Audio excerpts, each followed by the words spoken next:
Yesterday, we had talked about how linear programming is used to solve real-world problems. The first example, though, wasn't really a real-world problem, but it did give us an opportunity to talk about what constraints meant and what an objective function would be.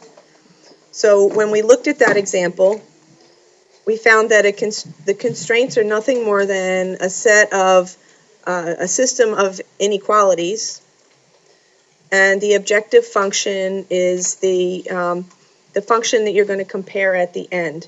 I have a couple questions just to make sure that you got that.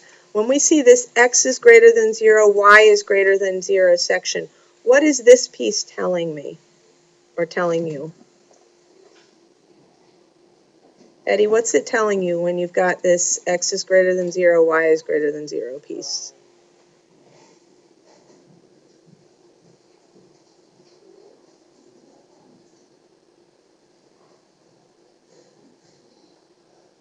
I'll give you a hint. When you wrote it down, you probably wrote it's in a certain quadrant. What? Quadrant 1. So the only place where x is 0 and y is 0 is in quadrant 1. So that's a little hint. If you see this particular set of inequalities, that's what it's telling you. Not all of them will have that. Just as a heads up, only some will. So these all get graphed, but the objective function, does that get graphed? No. Malik, what do we do with the objective function eventually? Good. We wait till the end. So what we found out, we graphed those inequalities, we graphed the constraints, we found out where the shaded region was. I know this is review, but it's good to do that, especially with something that's this new. We got it all shaded in. We found those points. These are the points Malik was talking about. The corners, the edges of the shaded in region. Okay, they all have the corners, and those corners, whether there be 4 or 3 or 5, however many corners there would be, that would be the number of points you check. And then if we wanted to maximize, we plugged in the points. We found all the values and said, okay, well, in this case, it's maximized when x equals 2 and y equals 0. And so that was the process that we went through to be able to find the maximum on that. Then we began with our word problem. And our word problem was the situation, you've got somebody who wanted to make t-shirts and sweatshirts. We had some constraints. Some of the constraints or limits on our limits in time. Some of our limits are limits on how much money we have to spend. And then also, you have the good sense limits, like you want to have at least 50 things to sell, or you're not going to have much of an opportunity to make some money. So we figured out all of our constraints. We decided that it didn't make any sense to have a negative number of t-shirts or sweatshirts, so we included that it was in the first quadrant, and then we began to graph it. We also had the profit equation. We began to graph it. We had the 1, we had another 1, we had the third one, and we're limiting down where our constraints were, and we found that this was our actual region. And where we stopped then was figuring out where these dots are. And I told you for homework I wanted you to locate the intersections. So here's one of the intersections. All right, we found that by finding out where this blue line intersects this red line. The equation for the red line was this one right here. The equation for the blue line was this one right here.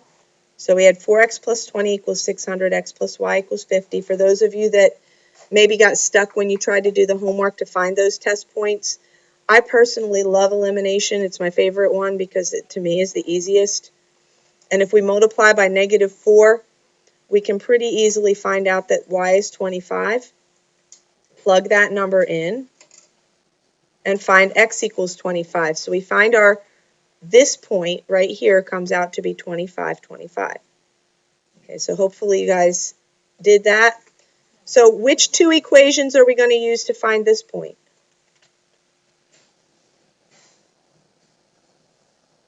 Which two equations are we going to use to find this point right here? We're going to use this one again? Yeah, that's the red one. And what's the other one we're going to use? The 10x plus 30y one. Yeah, so let's do that. So we have our 10x, this is going to give me a hard time, 10x plus 30y. So you're going to definitely be able to keep up here because my thing is writing really slowly. It's 1200. And then the other one was 4x plus 20y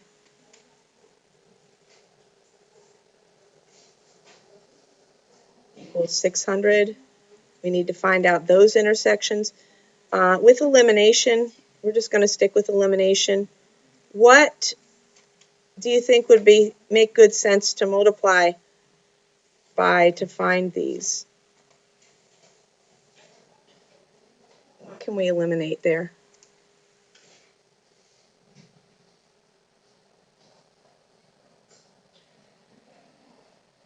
Personally, I think it's a little bit easier to eliminate these two. What number would I have to eliminate? What number could I multiply this one by and then this one by to get these two to match and be opposite? 20 and negative 30? How about something a little simpler? Would I have to go all the way to 600? How about just 2 and 3? 2 here would give me how much in the y spot? 60. And negative 3 here is going to give me negative 60. So you can use the bigger numbers if you want, and that's fine. But I'm just going to focus you in on something that's a little bit easier here. So we have 20x plus 60y equals, I'm going to run out of space here, 2400. And negative 12x minus 60y equals negative 1800. So that gives me what?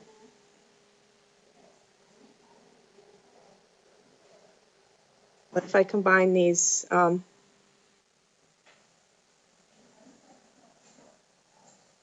Like, what if I combine these? I get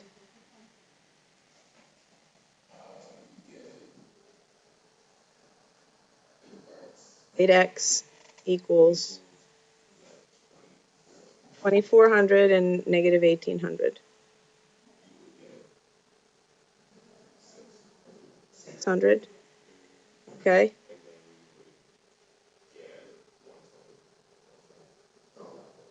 Wait, let's divide by 8. Let's take 600 divided by 8 and find out what we get. 75? Yes.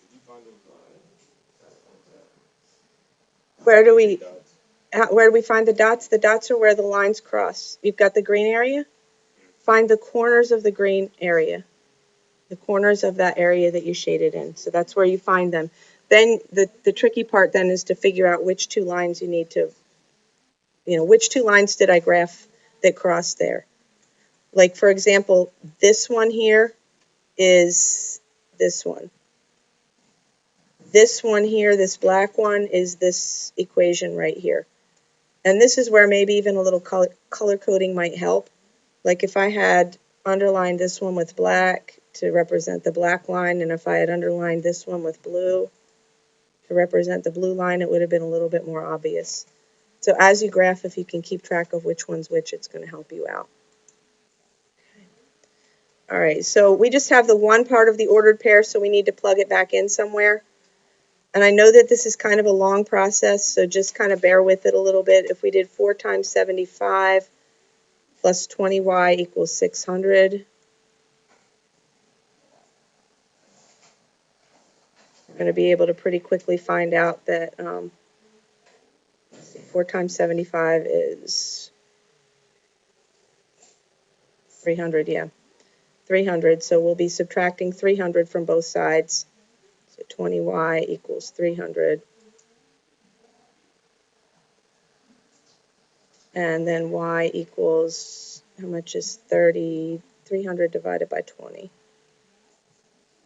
15. So that gives us this pair is 75, 15.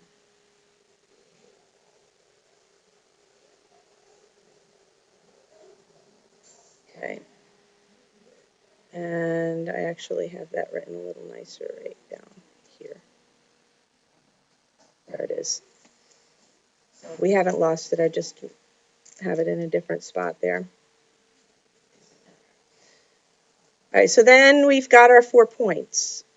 And Malik pointed out earlier that what we need to do then is take those 4 points and we need to plug them into the profit equation. What was our original question in the real problem that we were asking? Are we supposed to maximize profit or minimize it? Maximize. So we need to plug those numbers into our profit equation. So what I'm going to do here, I'm going to erase quite a bit here. And I need to give us some space. Got the test points. So let's then just figure out what our profit. The first one that we have is 50, 0. So plug them in. When you plug that into our profit equation, 6 times 50 plus 20 times 0. Remember, this is what you're doing. You plug them into everything. How much does that give us? 300. Good. And you've got calculators right in front of you, so this should be the fast part. 120 and 0. Our profit is going to be, profit's going to be 6 times 120. I mean, already we know that that one's going to be bigger, right? Plus 2 times 0. How much is 6 times 120? 720. Let's just double check. 6 times 120. 720. Yep. And then we've got our 25 and 25. And you can't just assume that you know which one it's going to be. You have to actually plug them into all of it. 6 times 25 plus 20 times 25. A little bit more work in this one. 6 times 25 would be, if you had 6 quarters, how much would that be? $1.50 or $1.50, so 150. And 20 times 25, 500. So this one's 650. Still looks like this one's winning. We got to check 75 and 15 yet.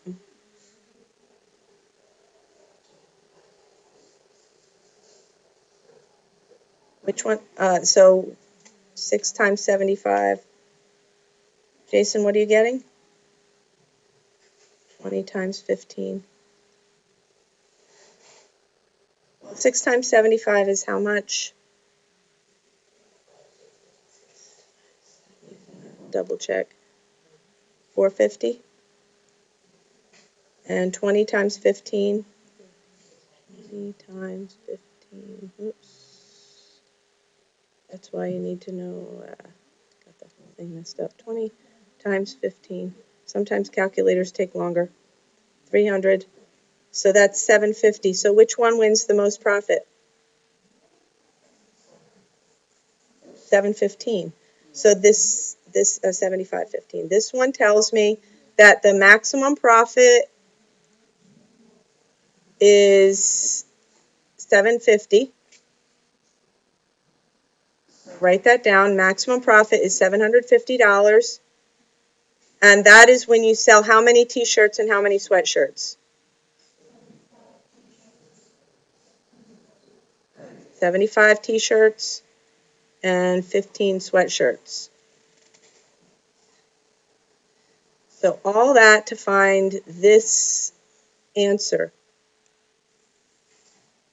Now what you'll find is when you're doing them on your own, they'll start to move along a little faster because you're not going to have to wait for somebody to say it all. But once again, you have to graph all the constraints, shade in the region, find the corners of your shaded in region, and then test those corners. Many of them, when you actually do the problems, you're going to end up finding that you don't have to do this much work to find where those corners are. Okay, but I needed to give you a good, strong example so that you could go on that. And with that said, you're going